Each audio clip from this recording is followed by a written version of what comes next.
Talk to Professor Anthony Glees in a moment, Director of the Centre for Security and Intelligence Studies at the University of Buckingham. But before we do that, have a look at this. Elon Musk retweeted this yesterday, and it is something that I found quite startling, really, and maybe call me paranoid, but this is apparently the future. But this is something that's going on now. These are drones.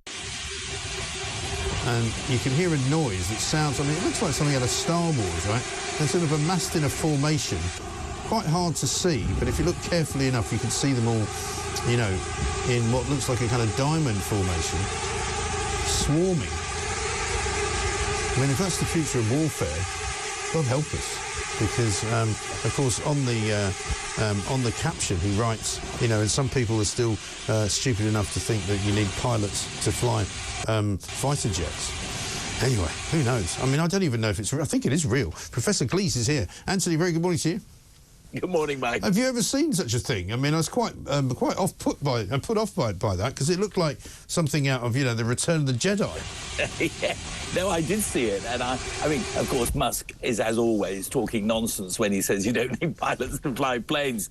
But he is right in pointing out that there's this whole new dimension to warfare, which combines technology. Yeah. With weaponry, and these drones, we've seen this in Ukraine, can have a devastating impact on the countries who are at war. So, yeah, this is a real threat. And of course, there's this British dimension to that, because yesterday we heard on the news that drones have been flying over 3 US air bases, extremely important air bases here in the UK. It's part of our country, Mildenhall, Lakenheath, and another one. And we don't know where they came from. Right. We don't know what happened to them. But it seems as if, with impunity, people can fly drones and cause mayhem. Right. And you can't, I mean, can you capture these drones and sort of figure out who's been in charge of them or who's sent them? Well, you may remember, my wife and I were actually caught up in it. In December 2018, Gatwick Airport was closed because a series of drones flew over the place, or alleged to. Yes. I think the cops spent a couple of years trying to find out who was responsible. They never found anything. But didn't it also turn out in a couple of the cases there was no drone? They just thought they'd heard a report that it was a drone, and they never found it.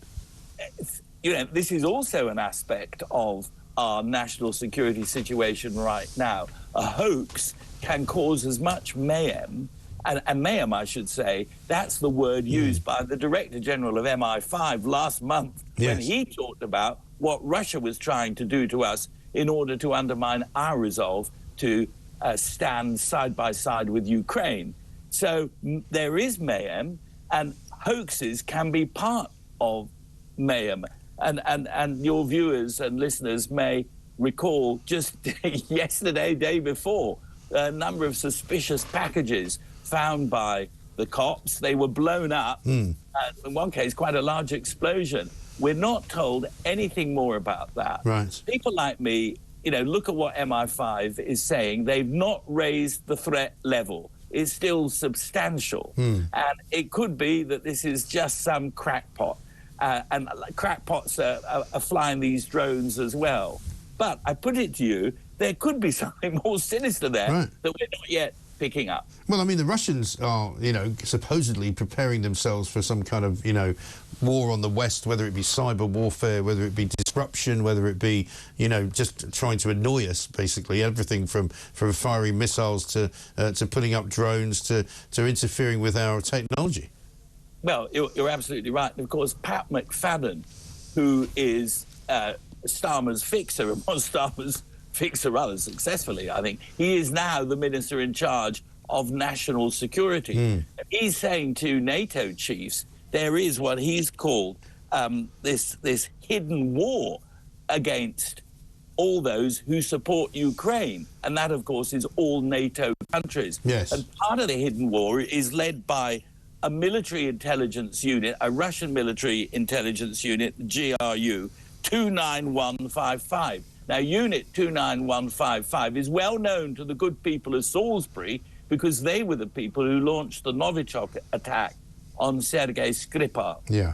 And you know, here we've got our national security minister telling us this stuff is going on. You add all these drones, these alleged hoaxes, to the things we actually know the Russians have been doing. The warehouse fire, for example, burning down the warehouse that was supplying Ukraine in London, often carried out not by Russians, but by Brits working for Russians. Sabotage has become real in Britain in November 2024, yet we don't seem to have woken up to the threat. It seems extraordinary, doesn't it? We've got a British sort of mercenary or somebody out there in Ukraine at the moment who's been captured as well by the Russians. I dare say that will become a story over the course of the next few days.